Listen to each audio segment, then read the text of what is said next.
So clearly, I mean, that same fuel, because you said Yes. if you had the hunger to succeed at being the worst in class, you would have, Oh, right? yes, So yes. that passion's there. So at some point, does the light come on when you're young, before sports even No, come into your life, it- and you knew that it was there? My light came on sitting on the back steps off of my back porch, watching little Cessna airplanes land and land at the municipal airport that was about a mile from my house.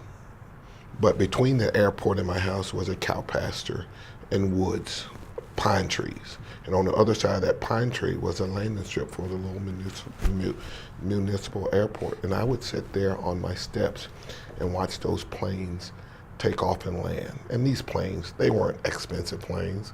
Some of them were kit planes, but in my mind as a kid, I thought those people that flew those planes were rich people, were like the Bill Gates, the Jeff Bezos, and so forth and so on. And not knowing that in this day and age, hell, I can go buy a fleet of those if I wanted to.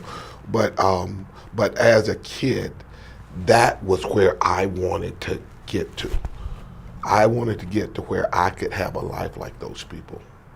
Does your mom tell you that that's possible at that point? I told my mom that I was either going to go to the military to learn how to fly planes, or I was going to go to college. And she said, "Well, you better go sign up down at the military recruiting office because I don't have the funds to send you to college."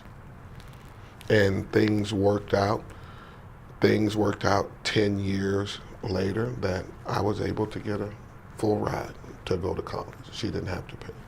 At what point do you understand that that's a possibility? Forget about passion on sports or not. I didn't. I just wanted to compete in sports because the cool kids were on the football team, the baseball team, and I was hanging out with the idiot group that stayed in trouble. And I went home and asked, "Can I play football or baseball?" She said no. And I asked why. And you never ask a black woman, a mother of 10, why. When she tells you something, you just accept her answer. She popped me in the mouth. And then she told me, because you don't make good enough grades to be on anybody's team. And she said,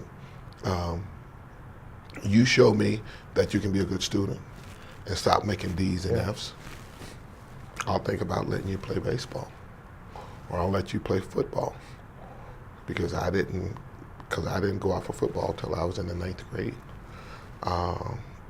Same with baseball.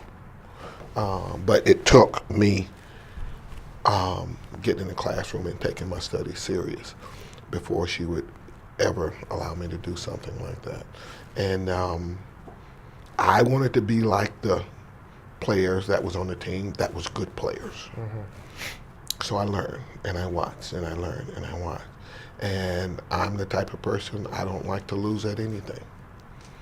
And one thing led to another. 3 years later, I got colleges from all over the country want to pay for me to come to their school and play football, and they're going to give me a free education. You can't beat it.